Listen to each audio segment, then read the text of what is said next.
Nuevamente, Francisco Solano López es el personaje histórico más importante del Paraguay, porque fue el protagonista principal del evento más importante que vivió nuestro país. También es un personaje polémico porque generó de alguna manera dos corrientes a la hora de defenderlo y a la hora de atacarlo. Y eso no viene hace poco, eso viene desde antes de la guerra de la Triple Alianza, incluso. Pero nosotros nos vamos a hablar del personaje histórico de la guerra. Vamos a hablar de Francisco Solano López como el símbolo, que para mí tiene mucho más valor desde mi perspectiva, y es la que vamos a ir desglosando. Él, un escritor uruguayo de la década de 1920, hizo un trabajo sobre la glorificación de los héroes nacionales. ¿Por qué? Porque Uruguay también pasó por un periodo de glorificación de su héroe que era Artigas. Sin embargo, a diferencia de Artigas, perdón, a diferencia de Artigas, López sí genera un debate y generó un debate muy importante en Paraguay. Artigas prácticamente fue posicionado rápidamente en la memoria histórica del Uruguay, a pesar de que Artigas vivió más tiempo en Paraguay que en otra parte, bueno, casi más tiempo que en otra parte. Cuando Carlos Antonio López le dijo a Artigas que podía irse, Artigas prefirió quedarse en Paraguay, o sea, y él, cuando tuvo liderazgo regional importante, en ningún momento buscó que lo que hoy es Uruguay sea un país independiente. Así que, a pesar de todos esos peros que le podemos encontrar a Artigas, Artigas es hoy el personaje más importante del Uruguay, y eso pueden, si les toca la oportunidad de visitar algún día Uruguay, le pueden preguntar desde la persona menos instruida hasta el más instruido y van a estar de acuerdo en que Artigas lo es. Si conocen Montevideo van a ver el lugar donde está su tumba, su monumento, su mausoleo, es impresionante. Este mismo autor uruguayo apellido Carrasco, sin embargo, encuentra en otros héroes más dificultad de posicionarlo. Y ese es el caso de Francisco Solano López. Entonces, él hablaba de que los héroes, o sea, la construcción de héroes como Francisco Solano López pasaban por cuatro etapas. Primero, el repudio. Segundo, el olvido o el rechazo. Tercero, la revelación. Y por último, la verdad histórica. Yo ya les aclaro que la verdad histórica no existe. O sea, cada generación ve los hechos históricos de manera diferente. Él eligió ese término para referirse al momento en el que el personaje se convierte en héroe. Entonces yo uso sus términos nada más, uso los cuatro términos que él usó y yo desgloso esta exposición en esos cuatro términos. Primero está el repudio. Cuando cayó Asunción en manos de los aliados organizaron un gobierno afín a sus intereses. Fue el triunvirato. Y ese gobierno, que se instaló el 15 de agosto del año 1869, saca varios decretos y una ley que eran contra López, que López seguía peleando en la zona de las cordilleras cuando eso. El artículo número 1 del primer decreto que saca el triunvirato dice lo siguiente: el desnaturalizado paraguayo Francisco Solano López queda fuera de la ley y para siempre arrojado del suelo paraguayo como asesino de su patria, enemigo del género humano. Atiendan, le tratan a López como asesino de su patria y enemigo del género humano. Hay que recordar que quienes se quedaron en el gobierno paraguayo cuando el resto de los paraguayos seguían peleando eran los famosos legionarios, miembros de la Legión Paraguaya, o sea, paraguayos que peleaban la guerra contra Paraguay. Después, cuando se conoce la muerte de López, sale esto en el periódico. Fíjense lo que dice, un ratito, voy a ver si puedo sacar esto. Espera un ratito. A ver. Perdón, perdón, perdón, perdón. Mm, un rato. No puedo sacar esta pantallita que está arriba. Si alguien sabe cómo sacar, le voy a agradecer. A ver, un ratito. ¿Vos ves a las personas, le ves ahí arriba o cómo es? No, no, no. Veo veo una pantallita que me tapa, pero bueno, sé de memoria. Esta edición especial salió el 6 de marzo de 1870, cuando se conoció la muerte de López, se conoció 5 días después recién de Asunción. Y habla de grandes noticias. El tirano que fue muerto por las tropas aliadas. Y miren cómo remata la noticia. Viva la República del Paraguay, vivan los aliados, vivan los vencedores del tirano. Estamos hablando de un periódico paraguayo, refiriéndose a la muerte de López. Ese mismo día se organiza un festejo del gobierno provisorio con el objeto de celebrar la conclusión total de la guerra con la desaparición del último tirano de este país. Ha dispuesto dar un gran baile el 6 de marzo de ese año 1870 para festejar. Yo tengo inclusive el menú. Se sirvieron, pero las cosas más caras que ustedes se pueden imaginar, brindaron con champán.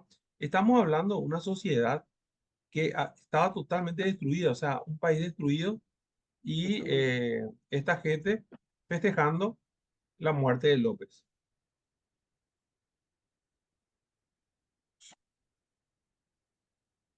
Esto es el último paraguayo. Esto es un cuadro de Juan Manuel Blanes, un pintor uruguayo que vio así el término de la guerra.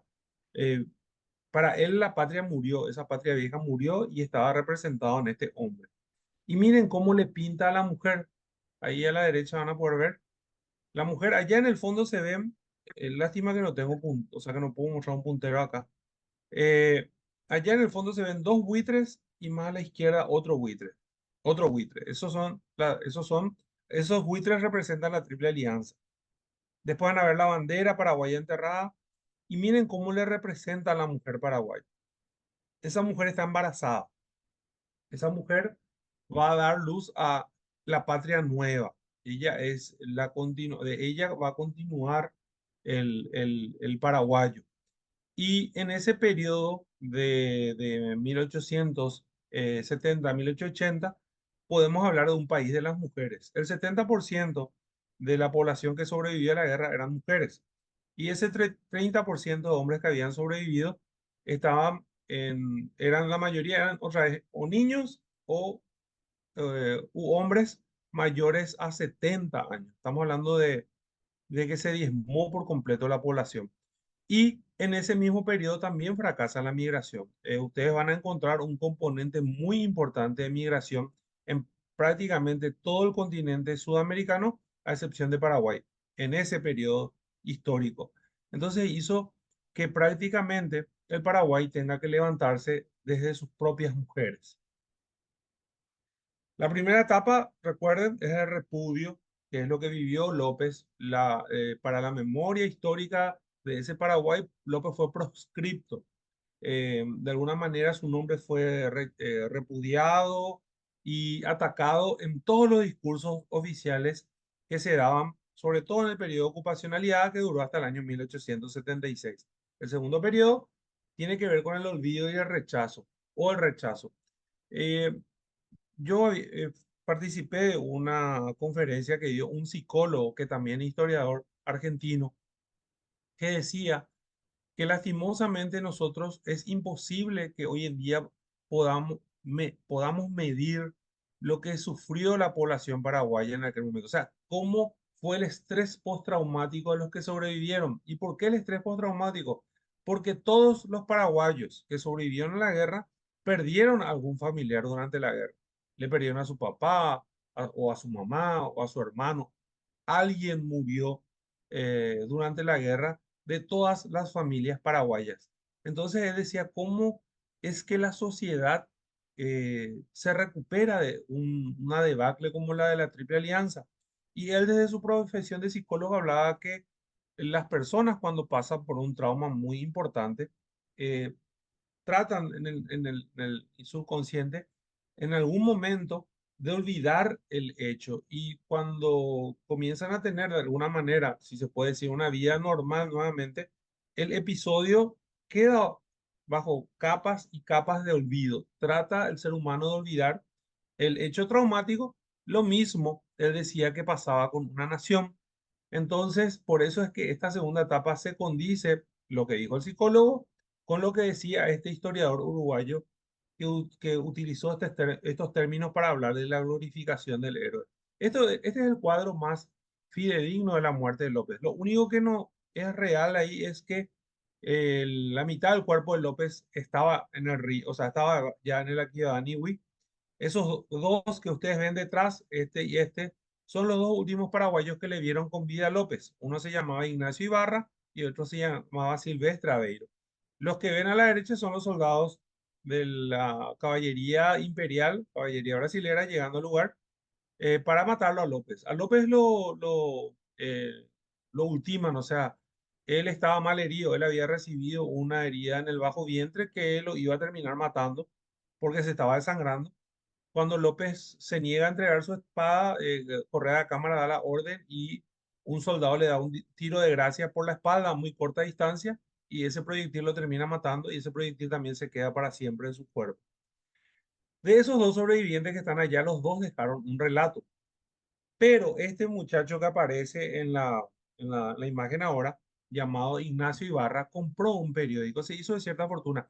Él en ese episodio de la guerra solamente tenía 16 años. Él era el escribiente del mariscal. Hay que recordar que en esa época todo se hacía a mano, no había máquina. Entonces, este era quien le escribía sus decretos al mariscal en Cerro Corá. Tenía 16 años cuando eso. Cuando volvió a Asunción, gracias a unos buenos contactos y a su vida comercial, pudo comprarse un periódico que se llamó La Democracia.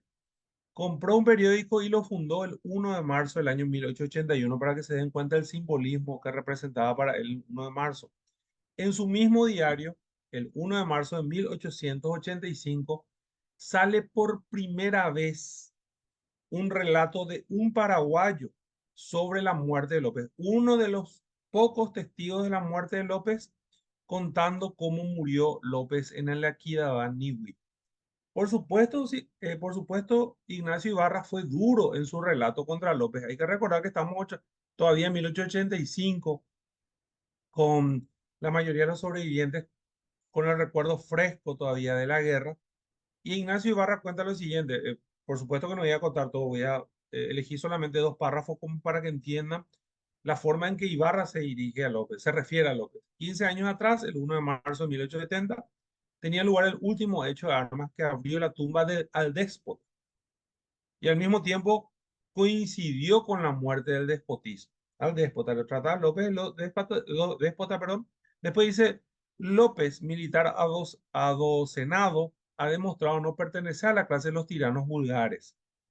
Él ha sido un gran tirano, tirano cruel y bárbaro, hasta la última acepción de la palabra, que no ha respetado nada, nada absolutamente, ni los mismos vínculos a la familia. O sea, el relato de Ibarra es contrario a López, pero por primera vez un paraguayo contaba qué fue lo que ocurrió en Cerro Corá, nuevamente, 15 años después del evento. Y tomo tres episodios que ocurren en la década de 1800, entre 1880 y 1800, perdón, entre 1880 y 1900, para que entendamos esa cuestión del olvido. En 1887 nacen los dos partidos políticos tradicionales, el Partido Colorado, pero el Centro Democrático, hoy llamado Partido Liberal, y la Asociación Nacional Republicana, también conocida hoy en día como Partido Colorado. Si ustedes ven todas las actas, si ven las reuniones, si ven todo lo que tiene que ver con el nacimiento de los partidos políticos, nadie se acordó de López. Estamos hablando de partidos fundados en gran proporción por veteranos de la guerra. Había también legionarios, había también gente que de alguna manera durante la guerra le traicionó al país. Se mezclaron todos y cuando nacen los partidos no lo recuerdan a López. Nuevamente, olvido.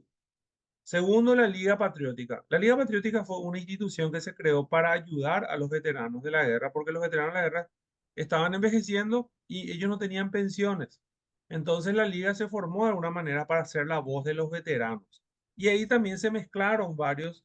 que eran referentes de la guerra con otros que eran enemigos de la figura de López. Estaba, por ejemplo, Cecilio Báez, que era enemigo de la figura de López, Teodosio González, también enemigo de la figura de López. Estaba Bernardino Caballero, estaba el general Patricio Escobar, o sea, héroes de la guerra de la Triple Alianza, y en ningún lugar tampoco van a encontrar referencias a López, ni bien ni mal. Se olvidó, la figura olvidada. Y por último, el debate que se abrió en el Congreso Nacional en el año 1898 para pedir la pensión de los veteranos de la guerra.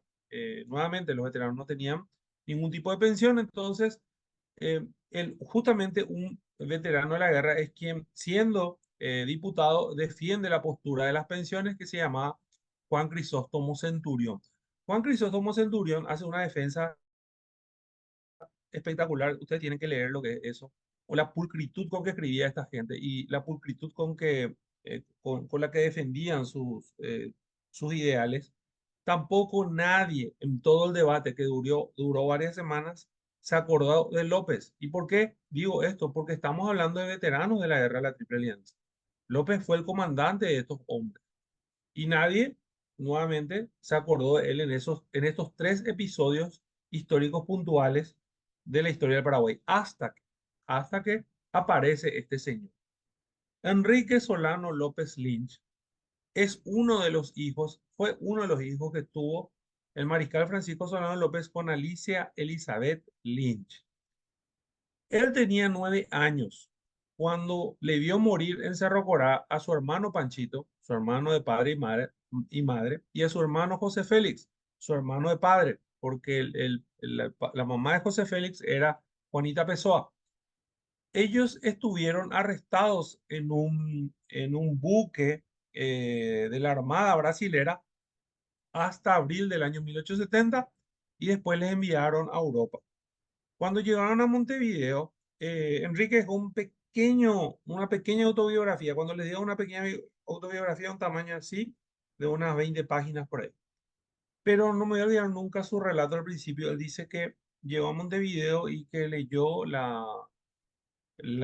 cómo los medios le trataban a su papá. O sea, le trataban de tirano, de déspota, asesino.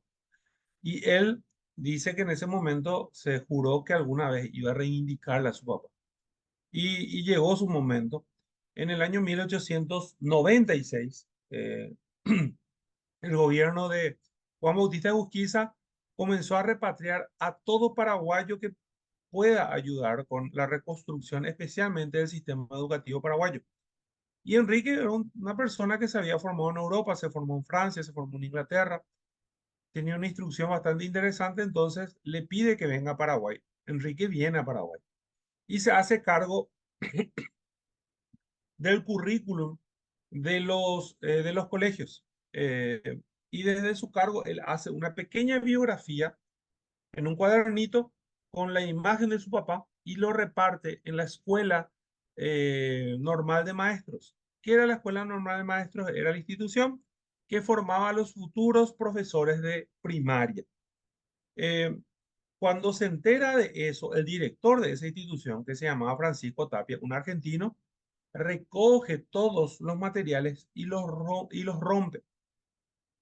Enrique cuando se entera, en aquella época, yo quiero que se pongan a pensar, estamos hablando de 130 años atrás.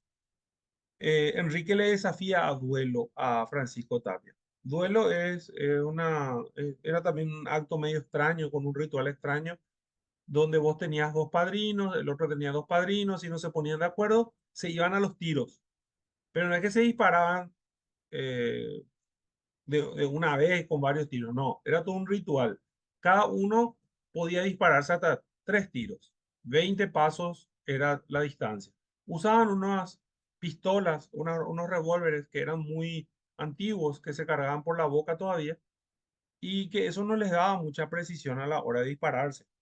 Y estos dos tipos evidentemente tenían muy mala puntería, que los dos se disparaban los 3 tiros, porque 3 tiros nada más es el duelo.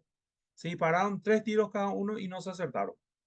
Cuando no había muertos de por medio en el duelo, los dos tenían que olvidar el agravio del otro, porque demostraste que fuiste valiente, que fuiste hombre, demostraste tu hombría al aceptar el duelo, entonces Los dos se olvidaban del agravio.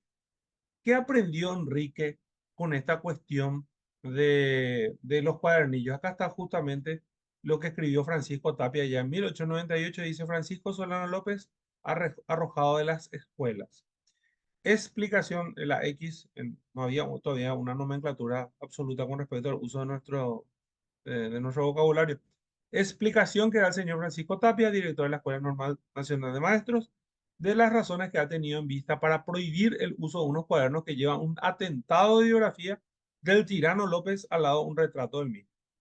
Entonces él acá justificaba por qué tuvo que agarrar esos cuadernos y tirar. Pero ¿qué aprendió Enrique de esto, de este episodio? Que no podía imponerle a gran parte de la sociedad la figura de su papá, porque su papá tenía muchos enemigos, o sea, la figura de su papá tenía muchos enemigos todavía en la sociedad de 1898. Y ahí aparecen dos figuras nuevamente, dos personas que eran muy amigos de Enrique, uno era su abogado y el otro era su amigo, que le convencen para que en vez de usar la figura de su papá, apuntarle a la figura de su papá, elija un héroe de la guerra de la Triple Alianza que no tenga ningún tipo de peros de la sociedad, que sea un héroe que no tenga que ver con los partidos políticos también, porque había muchos héroes, pero la mayoría ya se había metido en el Partido Colorado, en el Partido Liberal. Y estos dos señores, Juan Silvano Godoy y Blas Garay, le convencen a Enrique de que la, el, el- el discurso que reivindique su papá comience con la figura de José Eduvigis Díaz. José Eduvigis Díaz es probablemente el militar más respetado por la memoria paraguaya de la guerra de la Triple Alianza. ¿Por qué? Porque fue el vencedor de la batalla más importante de la guerra para los paraguayos, que fue Curupaytí, donde prácticamente el ejército paraguayo destruyó gran parte del ejército argentino. Entonces Díaz fue la figura para apuntalar el discurso que quería instalar Enrique. ¿Qué hizo Enrique? Enrique en unos periodos de su vida ser muy inteligente. La única forma de llegar a la gente en aquella época era a través de los diarios. No había otro medio de comunicación, no había radio, no había tele. Entonces, ¿qué hace? Él tenía una interesante fortuna. Él compra un periódico que se llamó La Patria. Y atiendan lo que hizo. El primer mes compró en septiembre. Y en septiembre iban a hacer los festejos porque iba a ser el 22 de septiembre de 1900. Iban a conmemorar la batalla de Curupaytí en honor a José Duvigis Díaz. Dice al público, debido a que hasta hoy este diario no colma nuestras aspiraciones por completo, las que confiamos ver realizadas en breve, anunciamos al público que durante todo el presente mes el diario La Patria se reparte gratis. Hizo gratuito su diario para que llegue a mayor cantidad de gente. Y desde el 10 de septiembre comenzó a sacar una serie de artículos respecto a los héroes de la guerra de Triple Alianza, especialmente los héroes de Curupaytí. Comenzó a atacarle a instituciones del Estado donde había legionarios o donde había enemigos de López y tuvo efecto, tuvo su consecuencia. Muchos negocios de Asunción dieron permiso a sus empleados para que participen del evento en la Recoleta. Fue un éxito. Acá dice la manifestación del sábado, dice, cayó sábado. Quiero recordarles que en aquella época se trabajaba de lunes a sábado, jornada completa. No había ese mediodía nomás el sábado, no, jornada completa. Y el domingo era libre por el simple hecho de que era una festividad católica. Paraguay, un pueblo eminentemente católico, todavía en aquella época respetaba mucho el día domingo. Se darán cuenta que el periódico, el encabezado es el día lunes. ¿Por qué? Porque los domingos no salía el diario. Los domingos no había nada, pero nada, todo el mundo encerrado en su casa y salía solamente para las misas. Bueno, pues la manifestación del sábado fue una gran manifestación que reunió a 5.000 personas. Yo quiero que dimensionen eso, porque 5.000 personas hoy podría parecer un número chico, pero para 1900 en Asunción vivían 20.000 personas nomás. O sea, estamos hablando que el 25% de la población se fue a manifestarse a la Recoleta, al cementerio de la Recoleta, donde estaban los restos donde estaban los restos de José Duigis Díaz. O sea, fue un éxito. Ese evento del 22 de septiembre de 1900 marca el principio de la reivindicación de López, pero todavía sin mencionarle a López. Esta manifestación se hizo popular todos los años, hasta la Guerra del Chaco. Ahora vamos ya al tercer periodo. Comenzamos con el repudio, hablamos del olvido, ahora vamos a hablar de la revelación, que es la revelación donde la figura controvertida, la figura repudiada, la figura olvidada, se va convirtiendo en héroe máximo. Y la revelación comienza con el discurso nacionalista. ¿Y cuándo empieza el discurso nacionalista? Con el debate entre el maestro y el alumno, el maestro Cecilio Báez y el alumno Juan Eoleari. Juan Eoleari era un admirador profundo de Cecilio Báez, tan admirador que se había afiliado al Partido Liberal primero justamente porque Cecilio Báez era su maestro. Ellos terminaron en una confrontación muy importante, una polémica muy interesante que van a poder encontrar en Servilibros, por ahí si quieren leer sobre la polémica, en donde cada uno habló de diferentes cosas, pero eh, el discurso de uno de ellos es el que prevaleció en la memoria del Paraguay. Cecilio Báez era un racionalista, era una positivista, perdón. Él decía que el paraguayo se cretinizó por culpa de sus dictadores y que el paraguayo por cretino le siguió a esos dictadores y al último de sus dictadores, que se refería a López, le siguió hasta las últimas consecuencias, hasta el punto de llegar a la muerte. ¿Qué decía Oleari? Oleari decía, el paraguayo no es cretino, el paraguayo es el personaje que puede ser reconocido como el héroe más grande de América por lo que le tocó vivir y que el comandante de esos valientes no podía ser un cobarde, como lo trató también en su momento Cecilio Báez. ¿Y cuál fue el discurso que aprendió? El discurso del corazón es el que siempre va a aprender. Eso tienen que saber ya. Eh, todas todas las propagandas importantes que se hicieron para cualquier personaje histórico en el mundo en el siglo XX, siempre prevaleció el discurso que tiene que ver con el que le llega a la gente al corazón y no precisamente el que llega a la cabeza. Y Oleari se ganó una importante cantidad de enemigos por su discurso. No fue fácil. Quiero que entiendan que cuando Leari empieza su discurso, la mayor cantidad del mundo intelectual donde él se movía era antilopista. Allí en 1902, entre 1902 y 1903, que fue la polémica, nace el discurso nacionalista paraguayo con Oleari. Entonces, 1900 empieza la reivindicación con el personaje José Luis Díaz. En 1902 se inicia el discurso nacionalista. En 1904 se da un evento que fue muy importante para la política paraguaya en aquella época, que fue la revolución de 1904 que le llevó a los liberales al poder. Los liberales echan del poder a los colorados a través de una revolución que duró 4 meses. Pero ¿qué pasaba?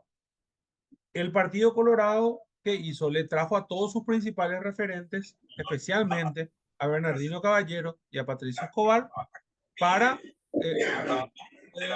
si podés apagar ese micrófono, Jorge, te pido por favor. No podés apagar desde tu... gracias.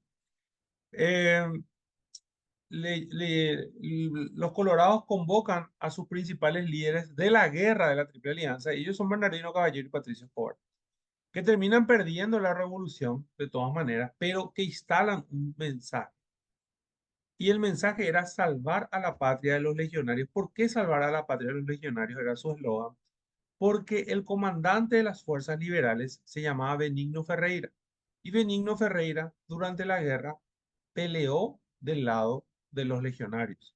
Entonces era un legionario y el Partido Colorado desde 1904 abraza por completo el discurso nacionalista. Y es muy importante el tema de los partidos. Les voy a explicar por qué. En esta parte del Partido Colorado después les voy a explicar lo que fue pasando con el Partido Liberal.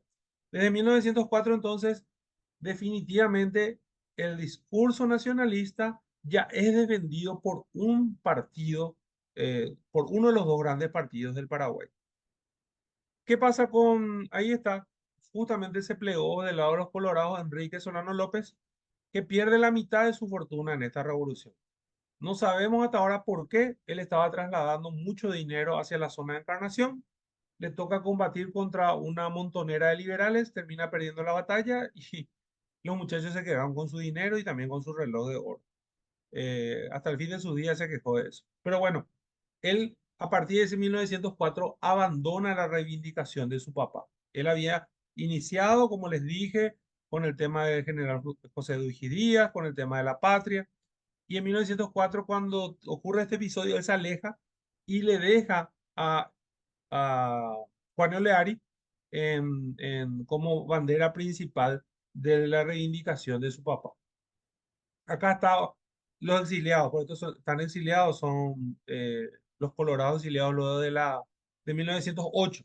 En 1908 los colorados, justamente con el dinero de Enrique Solano López, trataron de tomar nuevamente el poder, no lo lograron y fueron exiliados. Ahí está gran parte, son intelectuales del Partido Colorado, Ricardo Brugada, Telemaco Silvera, Fulgencio Remoreno, esa es donde está la flecha de Juan Oleari, y en el medio está Caballero.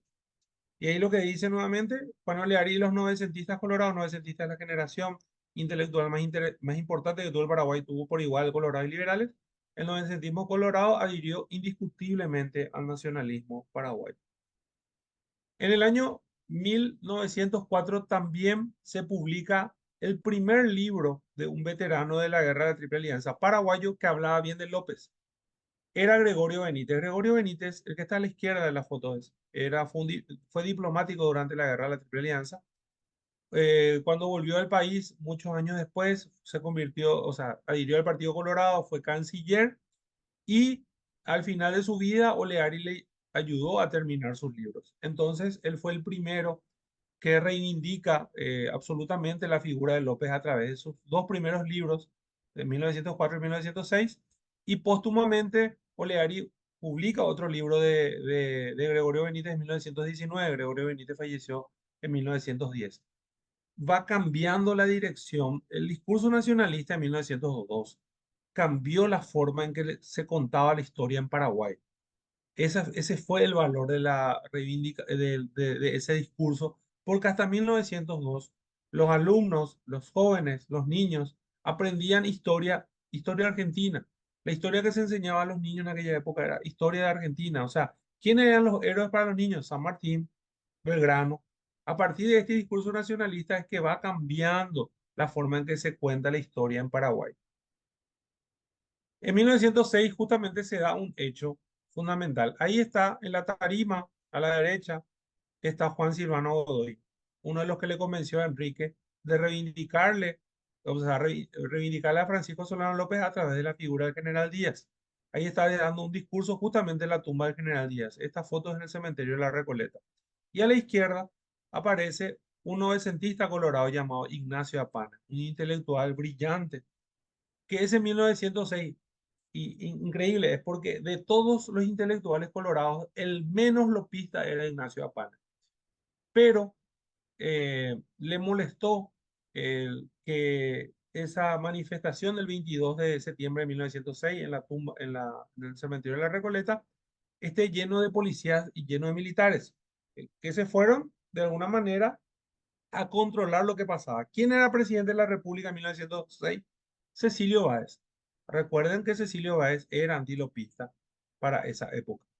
Entonces, a propósito, en su discurso, fíjense, ellos daban su discurso leído, ahí le van a ver a Juan Silvano Doy, está leyendo su discurso y en su mano también tiene su discurso Ignacio Apane. Ignacio Apane por primera vez en 1906, ante la tumba del general Díaz, comienza a hablar de López héroe, una reacción de la caballería que estaba ahí y dicen que todas las causas se potencian con los mártires, pero sí hubo heridos y eso se magnificó para la época. Y a partir de ahí empieza una confrontación entre periódicos que, contra periódicos que están en contra de la figura de López. Entonces podemos decir que es en 1906. Hola, ¿me escuchan? Hola, hola, hola. ¿Me Sí, escuchan te ahora? escuchamos Sí, bien. sí, sí. Dale, perfecto. Entonces podemos decir que a partir de ese 1906 se comienza recién hablar de Francisco Solano López en el acto que se hace en la Recoleta y también masivamente en los periódicos de esa época. Marquemos nuevamente, 1900, empieza, empiezan los autos en la Recoleta con José Duigis Díaz, 1904 la Revolución Liberal y la adhesión definitiva del Partido Colorado al discurso nacionalista, y 1906 comienza la reivindicación en la Recoleta ya con el nombre de Francisco Solano López. ¿Qué hizo Oleario? Era un genio. Oleario era un tipo que era, por eso muchas de sus biografías dicen que era publicista. ¿Qué hace? En un periódico saca el siguiente aviso: el trompa de Díaz. Se ruega pase por esta dirección al trompa del general Díaz en la batalla de Curupactí. ¿Quién era el trompa? Era el que tocó el clarín de la victoria en Curupactí aquel 22 de septiembre de 1866. Vivía todavía. Ahí está, Cándido Silva. Se presentó al diario, llegó, dijo, yo soy. Y a partir de ahí, ¿qué hizo Oleari? Le comenzó a llevar a todos los eventos donde había algún tipo de reivindicación nacionalista, ya sea de López o ya sea de otros comandantes, pero comenzó a ser parte de la propaganda nacionalista el trompa Cándido Silva. Él murió en el año 1920. En 1912 hay una, entre 1911 y 1912 hay una revolución, hay varias revoluciones, cuyo responsable principal fue Albino Jara. Y en el medio de esa disputa, porque ahí se pelearon no colorados contra liberales, se pelearon liberales contra liberales. Y ahí aparecen los primeros liberales nacionalistas, nos hablaban ellos de liberales lopistas, liberales nacionalistas. Y justamente Albino Jara era uno de esos liberales nacionalistas. Su papá, Zacarías Jara, fue uno de los héroes de la Guerra de Triple Alianza y fue uno de los comandados y comandantes durante las revoluciones encabezados por Bernardino Caballero. Entonces, ahí, en ese sector donde él peleó, estaban los liberales nacionalistas. Y en ese 1912, cuando termina esa revolución, prácticamente se acaba, o sea, deja de existir el sector que era totalmente antilopista, que era el sector de los cívicos, encabezado por Benigno Ferreira, aquel que les dije que comandó la revolución de 1904. Para los liberales fue mucho más difícil ir tomando el nacionalismo como discurso oficial.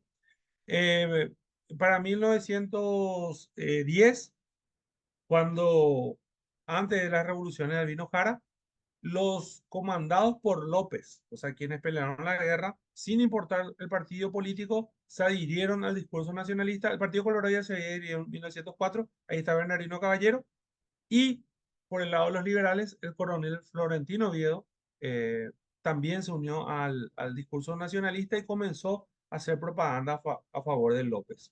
Ahí está la foto de Florentino Oviedo y de Juan Oleari. Miren lo que es la mano de Oviedo. Quiero que vean bien esa foto. Oviedo en esta foto tenía aproximadamente 80 años. Se prendía en ese botón arriba, no por la moda que hoy usamos los hombres.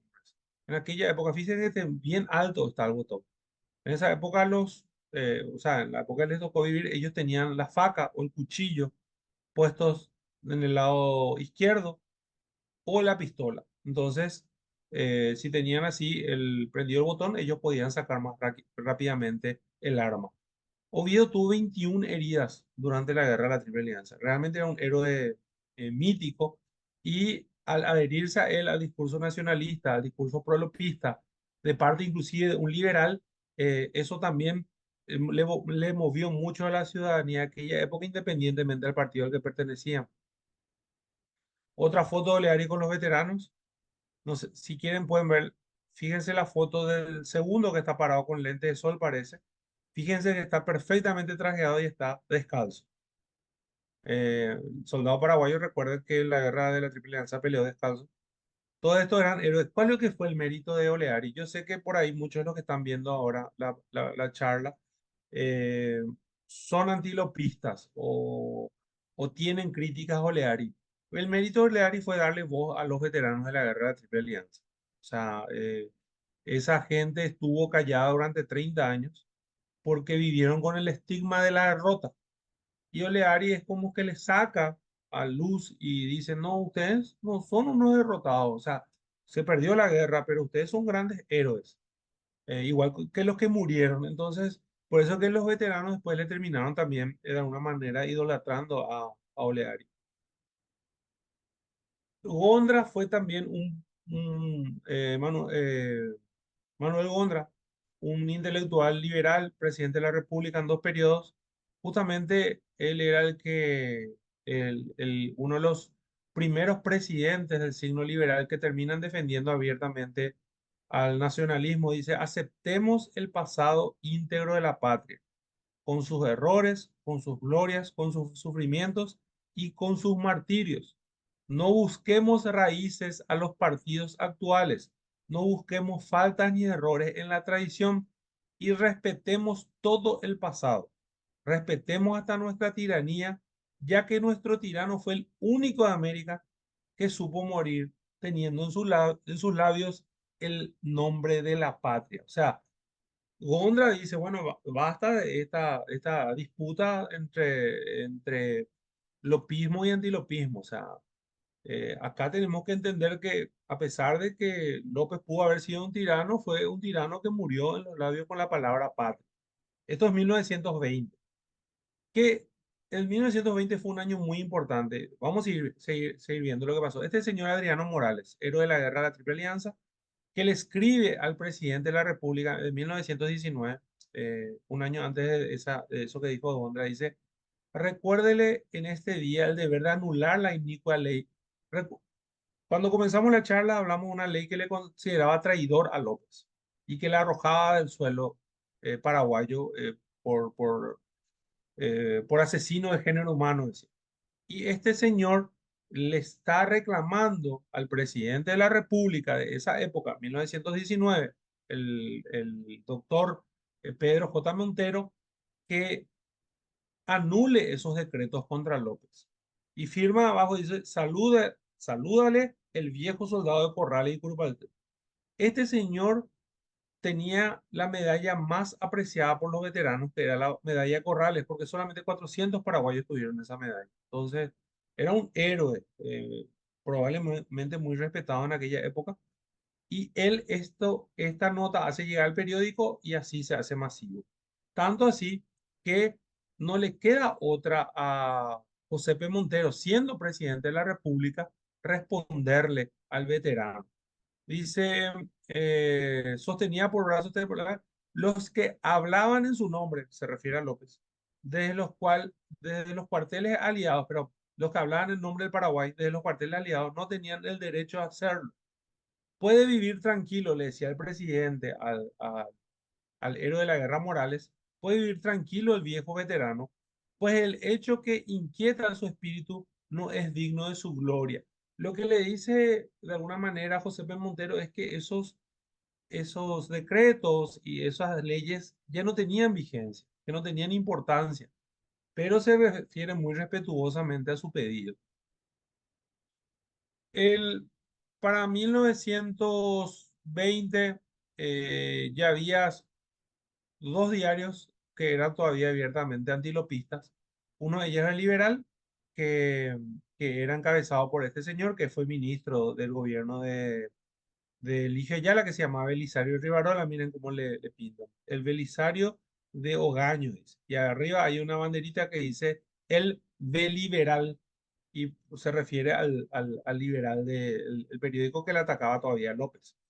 El, la primera gran, el primer gran hito nacionalista se da en 1920, cuando se conmemoran los 50 años de de la terminación de la guerra, el 1 de marzo, y ahí se dice la invitación que salió en varios de los periódicos, Juventud Estudiosa, y se le invita a la gran manifestación patriótica a realizarse por la conmemoración del cincuentenario de Cerro Corá. La reunión fue en la Plaza Uruguay Tiendan a las 5 de la tarde y se fueron todos hasta donde hoy es el Ministerio de Defensa, pero el Ministerio de Hacienda, y después el Ministerio de Hacienda se fueron hasta los jardines de del Palacio. Ese 1920, por primera vez, una calle comienza a llamarse Francisco Solano López, fue en la ciudad de Villarrica. Ese 1920, por primera vez, se erige una estatua del Mariscal López fue en Pedro Juan, fue en Cerro Corá. O sea, fíjense que ese año no solamente se le convocó a la gente para conmemorar el acto, sino que las autoridades de diferentes distritos ya adhieren definitivamente al lopismo y comienzan a hacer estatuas, comienzan a hacer, darle nombre de calles, etcétera. Y ya los diarios, uno de ellos dice, Pílogo, nuestra inmensa epopeya, dice, muerte gloriosa del mariscal Francisco Solano López, héroe entre los héroes. Este es uno de los periódicos que dice en el cincuentenario de Cerro Corá, el Paraguay restaña sus heridas y reanuda su marcha hacia el futuro, fortalecido por la grandeza insuperable de su pasado de gloria. Estos eran los diarios que hablaban bien de López. Entonces ahí empezamos en la última etapa que tiene que ver con la verdad histórica. Repito nuevamente para aquellos que entraron antes de que yo haya dado esta explicación, de que no existe verdad histórica. Esto es un elemento que quien elaboró ese relato de 4 pasos para referirse al momento en el cual aquel que había sido repudiado se convierte en héroe máximo. Eh, en 1920, como les dije, fue un punto de inflexión donde evidentemente ya el lopismo estaba ganando la posición con respecto al antilopismo. En 1926 se da la apoteosis, o sea, el evento que lo convierte a héroe a López, sin que el Estado todavía lo nombre héroe. La población, o sea, la población o la memoria de la gran cantidad de los paraguayos de aquella época, la figura de López se convierte en héroe. Muchos dicen que Eligio Ayala no era lopista, que era antilopista. Lo que pasa es que Eligio Ayala no podía todavía, como presidente de la República, mostrarse abiertamente lopista porque Paraguay, para 1924, perdón, para 1926 tenía todavía sobre su cuello el tema de la deuda de guerra. Entonces lo que hace Eligio Ayala es primero darle la dirección de los contenidos históricos a Juan Oleari, que eran muy amigos, uno liberal, otro colorado. Entonces elige ya le elige a Oleari para que comience la reivindicación ya desde el diario oficial del gobierno, que se llamaba justamente el diario. En 1926, en marzo, justamente se constituye el comité de homenaje al Mariscal López, donde está como miembro de benemérito, por supuesto, Juan Oleari, que había sido enviado como cónsul en España por Ayala. Eh, y después aparece como presidente don Eliseo da Rosa, que era director del periódico oficialista, que era el diario, un liberal. Y van apareciendo diferentes directores y atiendan quién ya se plega también. Eduardo Peña, que era un diputado y director del Liberal. Entonces, también el periódico, que hasta 1920, 1921 inclusive, perseguía mucho la figura de López, adhiere al lopismo. La mitad de estos hombres eran liberales y la mitad eran colorados. Ojo, el Partido Colorado sí agrega a su doctrina, allá por 1923, el tema del nacionalismo, o sea, se declara nacionalista. El Partido Liberal no lo hace, pero varios de sus referentes ya adhieren, especialmente Pablo Maxis Frank, que está ahí abajo, diputado y catedrático, que era liberal y que fue uno de los máximos defensores de Mariscal López. Acá ven un colorado importante, acá es Tomás Romero Pereira y Natalicio González. Se habla de una causa nacional ya en 1926 y dice que no es una cuestión de política partidaria, que es lo que querían tanto colorados como liberales que estaban a favor del lopismo, que no se vuelva una cuestión de partidos, que la ciudadanía se pueda expresar sin tener que ser representados por el Partido Colorado o por el Partido Liberal.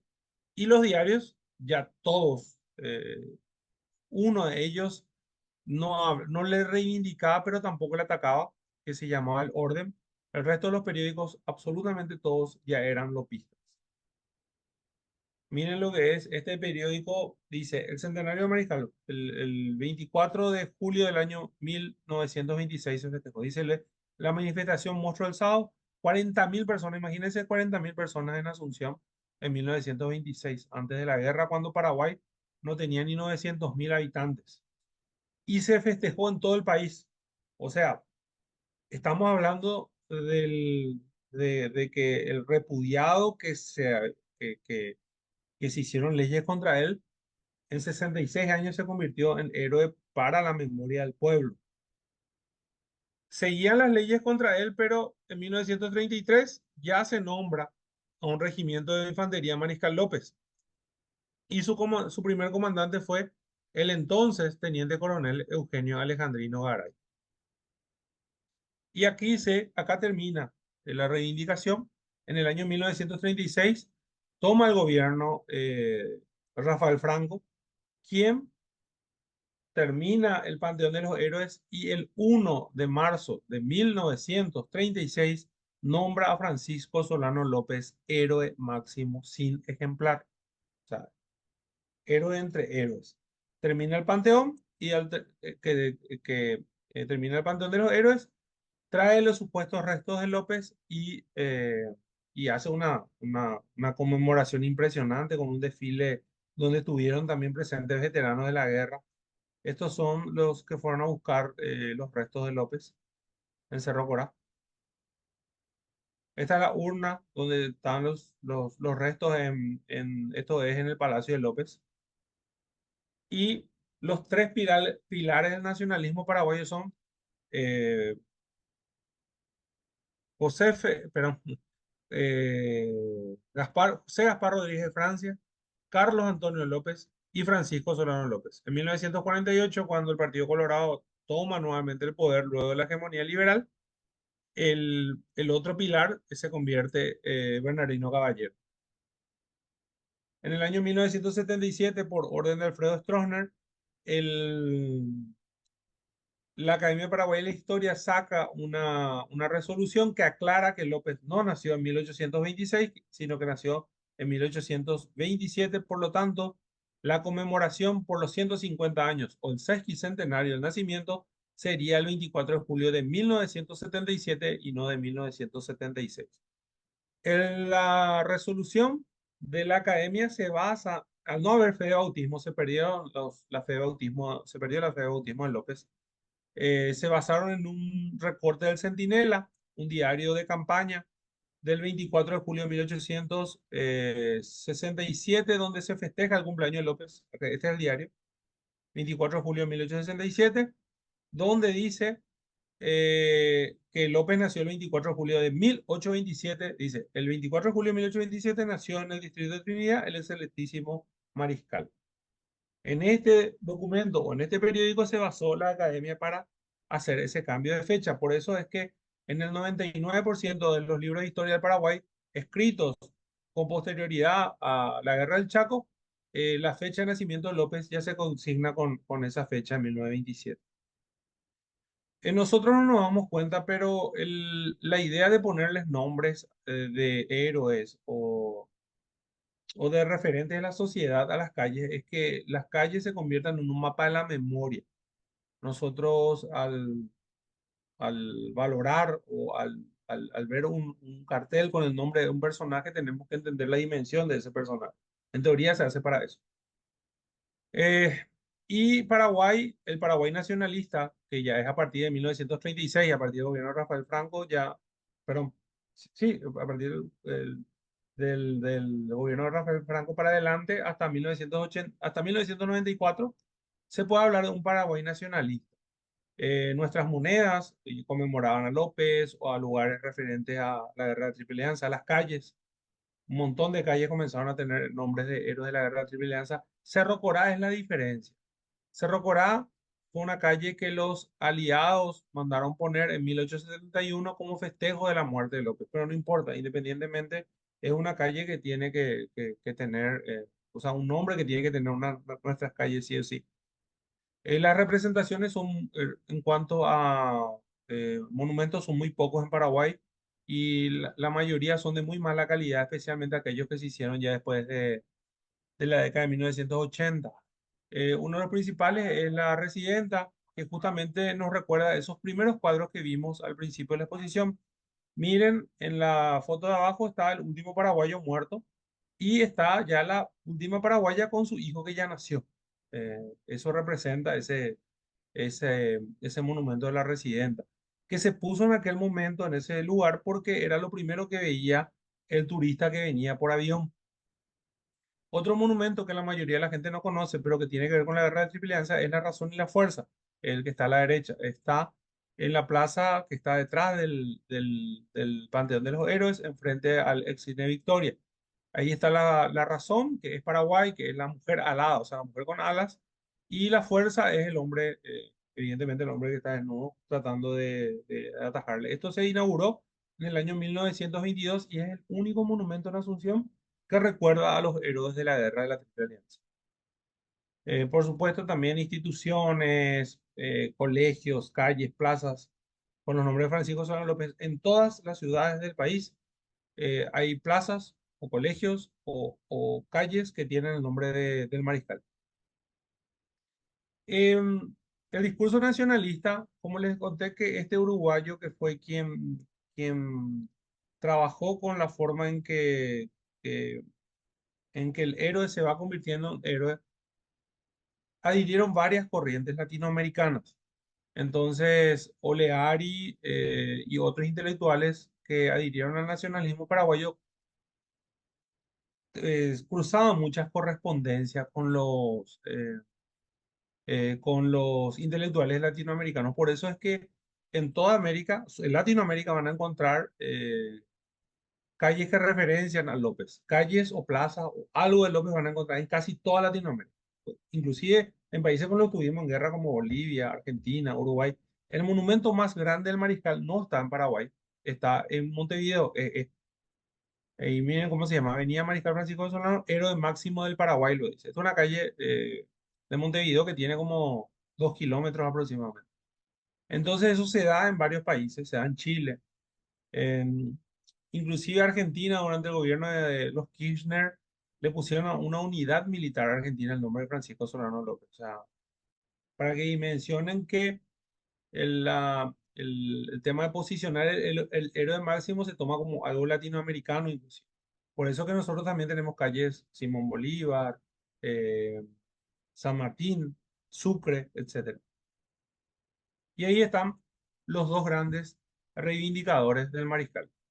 Primero Juan Oleari a la izquierda y a la derecha el hijo del mariscal, Enrique Solano López, que ya no pudo ver la gran victoria del trabajo que había empezado porque él murió en el año 1917 y el primer episodio grande de la reivindicación de López se da en 1920 recién.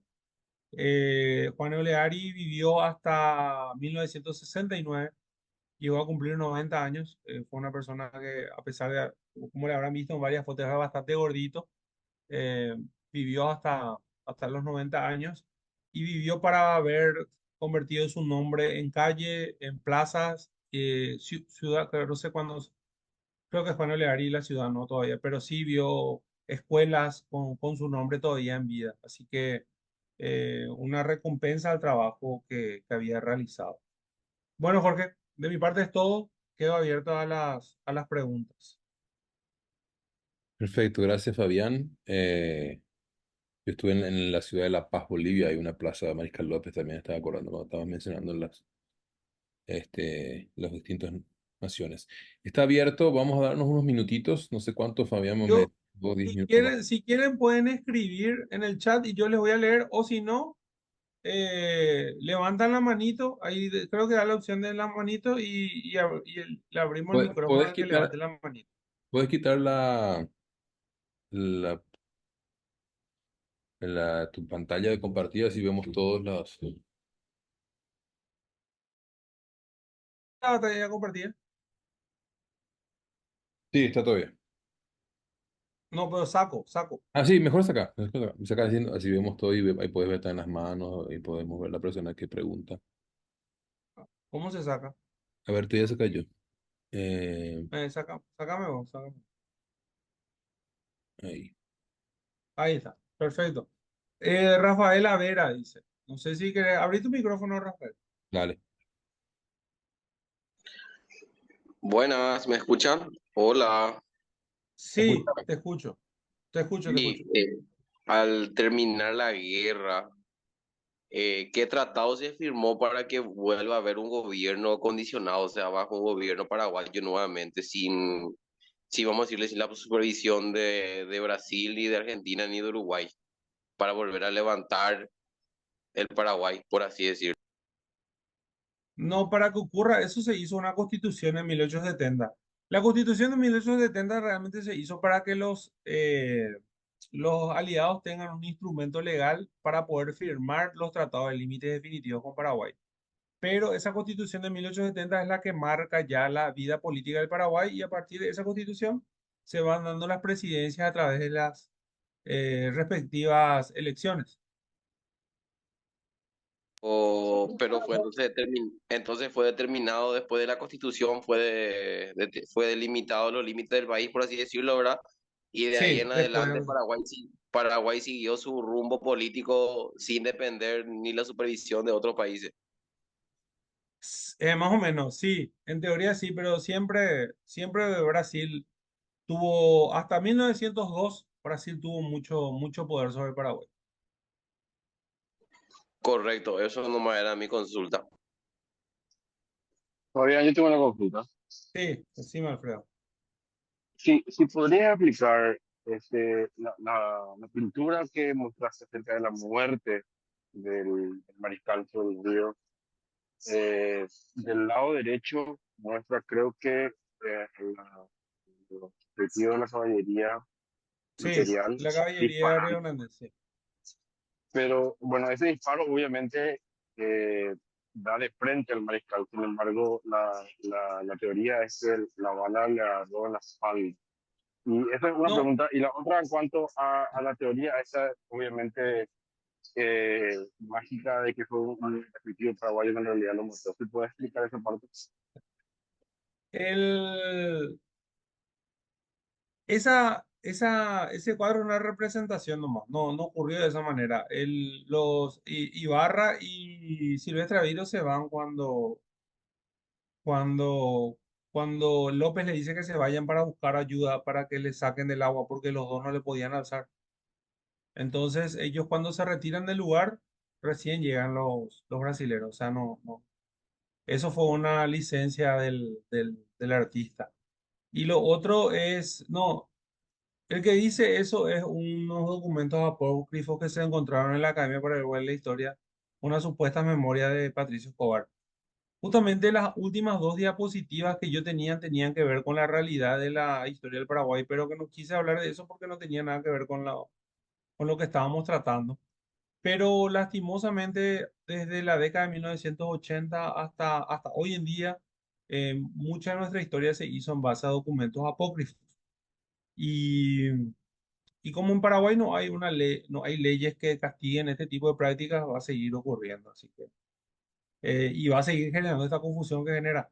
No, está absolutamente, pero como 20 fuentes tenemos de paraguayos y brasileros de Cerro Corá, por eso sabemos quién disparó, tenemos las dos autopsias, la autopsia que se hizo ahí y la transcripción que se hizo en Pedro Juan. O sea, existen todos los documentos, está todo demostrado cómo murió, inclusive con la distancia de que le dispararon, o sea, eso está todo documentado. Iván Samaniego levantó la mano. Si puede abrir su micrófono y preguntar. Sí, ¿qué tal? Buenas noches. Fabián, mi consulta es, vos mencionaste un debate entre Oleari y Cecilio Báez y dijiste Sí. que podríamos encontrarlo en Servilibre, ¿verdad? ¿Cómo lo encontramos? Espera que, Iván, no sé si podés acercarte más a tu micrófono porque apenas te escucho. Acá, ¿ahí me escuchás? ¿Me Ah, escuchás? ahora perfecto. Ahora sí, Sí. perfecto. Ya, Sí, ahora el sí, perfecto. debate que mencionaste entre Oleari y Cecilio Báez, que dijiste que Sí, podíamos encontrarlo en Servilibro. sí, está hecho el libro ese. El debate completo está hecho el libro. ¿Y cómo se llama Así el mismo se libro y llama. quién es el Así se autor? llama la polémica Báez Oleario. Así mismo Ok, se llama. gracias. Voy a contestar un ratito preguntas de lo que escribieron, Jorge. Aguantame, que dice Dale, dale. Enrique Escobar pregunta, ¿en qué año la avenida Mariscal López adquiere el nombre de Mariscal López? ¿Y quién dispone del cambio de nombre? La avenida Mariscal López es de la época de Higinio Morinio. No sé de qué año, pero es de la época de Higinio Morinio. Primero se llamó calle Asunción, después se llamó calle Colombia y después Mariscal López a partir de ese gobierno. La teoría de Ibarra eran sus teorías propias o inducidas por los brasileros. Él vio cómo murió López, Oscar Rodríguez, perdón. Él vio cómo murió López y lo que él agrega con tirano y eso era la forma en que se refería a la mayoría de ellos. Ya no había ocupación aliada. La mayoría de los paraguayos que habían sobrevivido a la guerra le repudiaban a López. O sea, inclusive veteranos muy importantes que después le reivindicaron en ese primer periodo que nosotros hablamos de repudio, hablaron mal de López. En el caso de Caballero también, el Caballero encabezó varias revoluciones en el año 1873 y en varias cartas tiene que repudiar a López para que los brasileños no se metan en esas revoluciones. Entonces no sé si un pensamiento o una forma de expresarse común de los paraguayos en aquella época. Miguel Ángel Rodríguez. Muchos dicen que la modificación del año de nacimiento de López obedece el hecho a que don Carlos hizo una enmienda a la Constitución en el año 1956 solo para poder disponer que su hijo sea sucesor en la presidencia. Y puede ser porque se cambia pues la edad para que sea presidenciable, ¿cierto? Pero yo creo que lo que le molestaba a Stroessner en el 76, cuando se hace este cambio, es que se habían publicado no en Paraguay, en Argentina, un libro que se llamaba El Mariscal López, creo que se llamaba, donde estaban una serie de artículos que en 1926 habían escrito los detractores de López.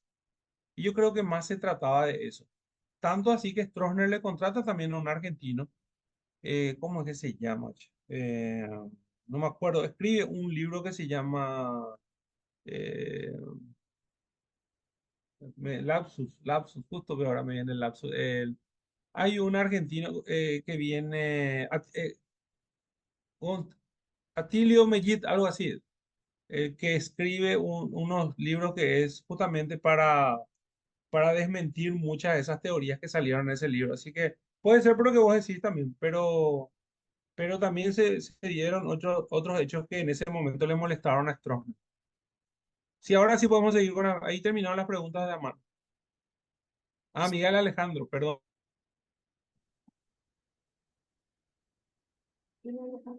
¿Hay alguna otra pregunta? Cindy, hay dos, creo. Hola, Cindy, perdón, Cindy. ¿qué tal? Sí, evidentemente no soy Cindy. Esta reivindicación de López tuvo aproximadamente más de 25 años, ¿verdad?, de trabajo de lo que fue su hijo, ¿verdad?, y de Oleari. Cuando inició este trabajo, o sea, tenían una incertidumbre total lo que era el futuro, ¿verdad? Cuando en 1926 se dicta como héroe máximo nacional, tipo Rafael Franco ya tenía ya en mente que se venía una futura guerra. No recuerdo exactamente en qué año murió Rojas Silva, creo que fue en el 28 o 29, ¿verdad? Tipo, vino anillo al dedo en el discurso nacionalista para esa época, finales del 20, ¿verdad? Porque se vino la guerra del Chaco, ¿verdad? Y eso fue lo que más o menos alentó a la nueva generación a alistarse y a tener no sé, un sentimiento nacionalista en la época, ¿verdad?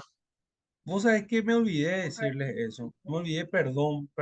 Es una parte que me olvidé en el relato. Eh, y es lo que me está aclarando. ¿Cómo te llamas? Viste que dice Cindy, pero ¿cómo te llamas? Francisco me llamó. Francisco, lo que dice Francisco es cierto. ¿Por qué le eligen a López? O sea, ¿por qué la urgencia de tener un héroe máximo? Los novecentistas ya veían que la guerra contra Bolivia era inevitable. De hecho, Eusquiza ya veía que la guerra contra Bolivia era inevitable. Y la figura de López sirvió de alguna manera para unir a los paraguayos. Por eso yo les dije hace rato, puede ser que haya detractores de López acá, pero ese es el López de la guerra. Yo estoy hablando del López símbolo. Y el López símbolo es fundamental para unir a los paraguayos porque eso hizo. A mí me tocó participar todavía con varios veteranos de la guerra cuando era todavía más pendejo. No podían hablar ustedes mal de López. El veterano, el soldado, el que era soldado raso, López era la figura preponderante. Justamente cuando se enrolaban las músicas que escuchaban lo que hoy es el Defensor del Chaco con unas grandes vitrolas, eran las dos músicas de Emiliano R. Fernández, She la Reina y Roja Silva de Cabo. Y en toda esa imagen que se crea en torno a la música de Emiliano R. Fernández está López. Está López indiscutiblemente. Entonces, López, esa fue su función. Esa fue la función final de la reivindicación, unir a los paraguayos para ir a otra guerra. Y el paraguayo, hay que decirlo, el que se fue a la guerra, no voy a decir todo porque probablemente muchos habrán ido con miedo, pero por lo menos el 90% de los paraguayos demostraban que estaban unidos y que no tenían problema de ir a pelear esa guerra. Gracias, Francisco, por el aporte. Era algo muy importante que me olvidé. Muchas gracias. Enzo Masi, que levantó la mano. Sí, buenas noches. ¿Qué Me tal, Enzo? gustaría, bien, bien. ¿Se me escucha bien? Sí, perfectamente, perfecto. Verá, en cierto punto de la charla había mencionado, a la hora de explicar la fundación del Panteón de los Héroes, Sí, usó una expresión que fue, trajo los que se supone que son los restos los del Mariscal restos. López.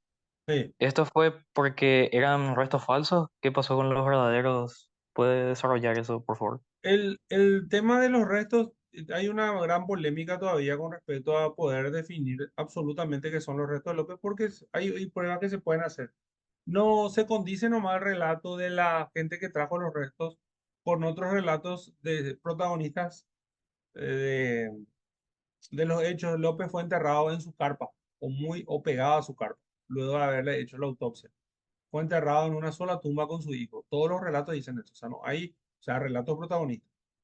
No hay otro relato de protagonistas pueden leerle a Beiro, o pueden leerle a Centurión, y pueden leer también la bibliografía brasilera y ustedes ven la el campamento de López estaba sobre lo que se llamaba la picada de Chirihuelo, que iba hasta la río de aquí abajo. Y el lugar donde le sacaron está por lo menos a 2000 metros de ahí, o sea, 2 kilómetros de ahí. Entonces, hay más dudas que certezas con respecto a que esos restos sean de López. Ojo que para mí, quien esté ahí se merece estar ahí, porque en Cerro Corá solamente murieron paraguayos. Aproximadamente 200 paraguayos murieron en Cerro Corá. Así que quien haya muerto en Cerro Corá, se merece estar en el panteón, así que para mí sigue siendo un símbolo esa urna. Eh, como historiador quisiera que se aclare, pero yo creo que para nuestra gente es importante que mantengamos que esos restos que están ahí están legítimamente ahí. Después podemos discutir si son o no de López.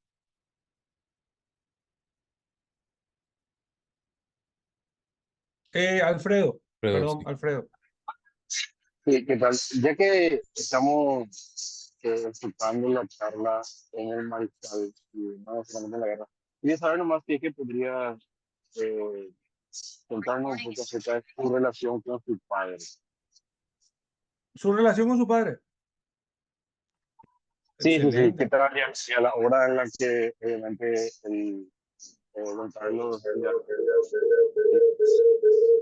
Un Un ratito. ratito. Ahí Ahí está. está. El, perdón, Perdón, ratito. Se se acopló acopló con con mi mi teléfono. teléfono. Ahí apague, ahí apague. Bueno, el, imagínense que Francisco Solano López a los 18 años era general de ejército. A los 19 años llevó un contingente de soldados paraguayos a combatir en Corrientes contra Buenos Aires. En 1853, siendo muy joven, fue enviado a Europa para lograr el reconocimiento de todas las potencias europeas, traer tecnología y enviar paraguayos a estudiar allá. Entonces no le das todas esas funciones si es que no tenés buena relación con tu hijo. Eh, pero hay mucha documentación que demuestra que Benigno y Venancio eran dos tipos que vivían de joda. A Benigno le envió a Brasil para que se forme en la Marina brasilera, que era la escuela naval más importante que había en Sudamérica en aquella época. y vino a los 2 años porque no, porque su rendimiento era paupérrimo, porque se pasaba más. Y está, eso está todo, o sea, no es que yo digo, está todo en documento, se pasaba más de joda que estudiando. Él lo deja y viene. Entonces, don Carlos, siempre a la hora de que pasaba algo en Paraguay, en quien confió era en Francisco. O sea, no, le preparó a Francisco para ser presidente. Le tuvo siempre a su lado. Cuando tuvo la crisis con Brasil en 1855, no dudó en enviarle a Francisco. Le podría enviar a Benigno. Inclusive hablaba mucho mejor portugués que Francisco para negociar con los brasileños. No, le envió a Francisco. Entonces, eso demuestra que López Padre puso sobre Francisco realmente la idea de continuar con el liderazgo de los López en el país y no a sus dos otros varones. Gracias. ¿Alguien ¿Hay más? alguna otra pregunta? Sí, ¿alguien más? No tengan vergüenza.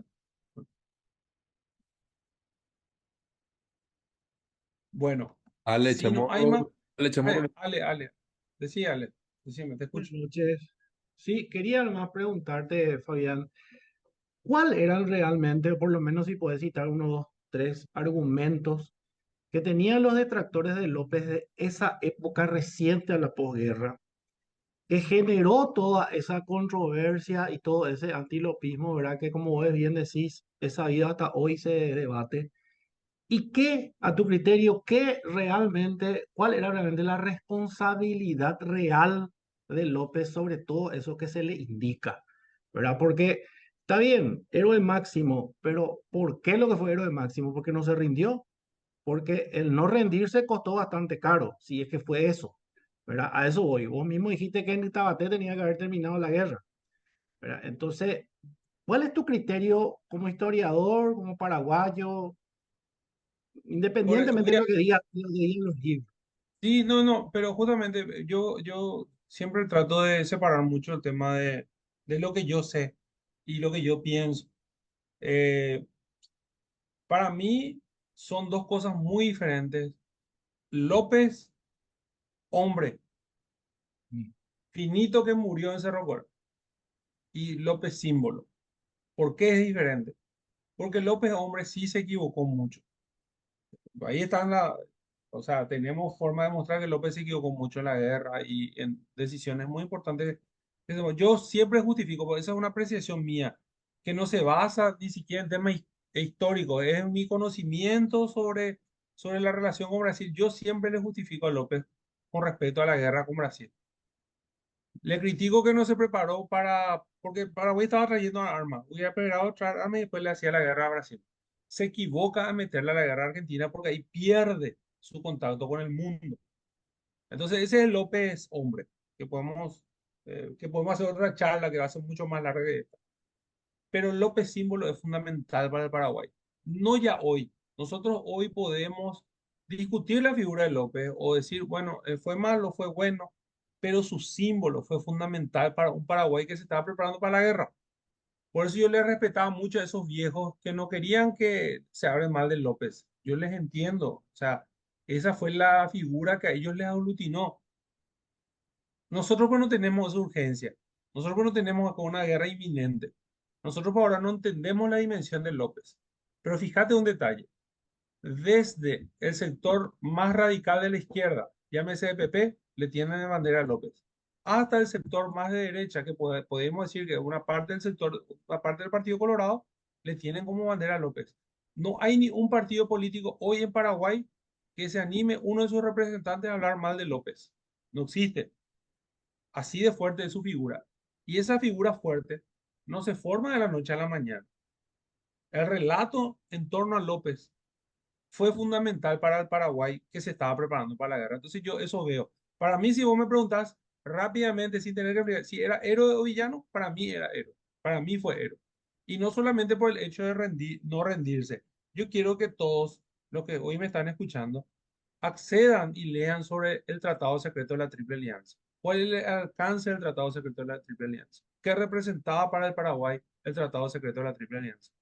No para defenderle a López, sino para entender cuáles eran los objetivos políticos y aliados de traernos, de venir con la guerra y cómo vinieron. O sea, quiero que entiendan bien eso a la hora también de encasillarlo a López.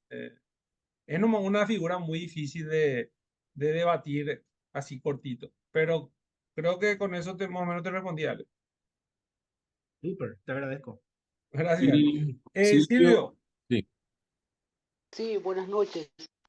¿Hay algún documento, alguna prueba de algún intento de alianza de López con Urquiza que desde mi humilde óptica hubiese sido decisiva, perdón, en aquel momento? no, el documento no hay. Ellos eran compadres. ¿Sabes lo que pasa? Urquiza pues fue ambiguo. Primero le dijo a López, allá por el 63, le dijo, si es que hay un quilombo nosotros, perdón la expresión, si es que hay un quilombo nosotros vamos a sumarnos. Y después le dijo, no, no vengas a la guerra, un tiempo después. Después se supo que él vendió toda su caballeriza a los brasileños, o sea, le compraron. Pero eso pues López no podía saber, ¿verdad? Entonces lo que López malinterpretó, o sea, lo que no hizo López es seguir el consejo que Urquiza le dio al final. Cuando López iba a tomar la decisión ya de entrar en guerra con Brasil, Urquiza le dijo, si te vas a la guerra no vengas a Argentina, y eso hubiera hecho. O sea, no declarar la guerra a Argentina. Pero bueno, ya ocurrió. El tema nomás es que no había ningún tratado ni nada. Y es una relación de amistad que había empezado con Don Carlos, porque Urquiza ya tenía muy buena relación con Don Carlos, porque Don Carlos era aliado contra Rosas. Urquiza le derroca a Rosas. Entonces, tenían una relación muy, muy cercana Urquiza con los López. Vamos a hacer dos preguntas últimas. Después quiero que prendan su pantallita para quitarnos una foto y después va a hablar, van a unas últimas palabras. Porque ¿hay alguna otra pregunta para continuar? Dos preguntas más. No tengan vergüenza. Pueden repetir si quieren. El que se animó a preguntar que pregunte. ¿Quién es nuestro amigo de Estados Unidos? ¿Está acá nuestro amigo de Estados Unidos? es paraguayo, entiendo, Jorge. pero Estados Unidos. Sí, paraguayo, pero ¿quién es? Alfredo, Alfredo. Yo soy ¿Alfredo? Javier Alfredo Castro, ¿Dónde sí, está? ¿Qué tal, en Alfredo? Baltimore. ¿Qué Todo. horas son allá? Y son 8 y algo. Tenemos Ah, ahora con el horario, adelantamos una hora, son las 8:36. hace frío, pero Bastante. venía acá, nosotros estamos disfrutando los 40 grados, viejo. No, yo estoy con gorro, un sobre todo y tres mangas largas. Gracias por unirte, Alfredo. Justamente la intención vamos a hacer, yo les invito, antes que Jorge dé el cierre, ya les invito, vamos a hacer un tour guiado por la Recoleta. O sea, está filmado, no hay foto, no. Vamos a hacer un tour guiado por la Recoleta el Jueves Santo, el 24. Va a ser virtual para el que quiera sumarse también. Entonces, la idea de esto, que realmente es una idea de Jorge, de hacerlo virtual, es poder llegar a esa gente que no puede venir a nuestros eventos, ya sea por la distancia o por la movilidad. Así que este tipo de encuentros vamos a ver si lo podemos hacer mensualmente como para aprovechar, hablar de historia y acercarnos a nuestros compatriotas que están, creo que hay gente de Argentina también y de España, así que de corazón muchísimas gracias, gente. Ahora se va a despedir Jorge y cuando se despida Jorge, les quiero pedir por favor a todos que abran su camarita, quiero sacar una fotito para compartir en redes sociales este momento de apreciación de nuestra historia. Y que Jorge te dejo micrófono. Dale, gracias, Fabián. Muchas gracias. Y a todos, muchísimas gracias y pueden ir poniendo sus cámaras como pidió Fabián. Nada más. También invitarles, aprovechar a invitarles, no se pierdan en el mes de mayo, vamos a estar con Fabián haciendo también un tour sobre la independencia, eh, eh, visitando las casas de los próceres. Bueno, todo eso vamos a estar anunciando. Simplemente cerrar agradeciendo, reflexionando de que cuando nosotros miramos la historia, muchas veces es como mirar un partido de fútbol, ¿verdad? Nos puede pasar con el partido de ayer, con el partido del Mundial, ¿verdad? Si yo era eh,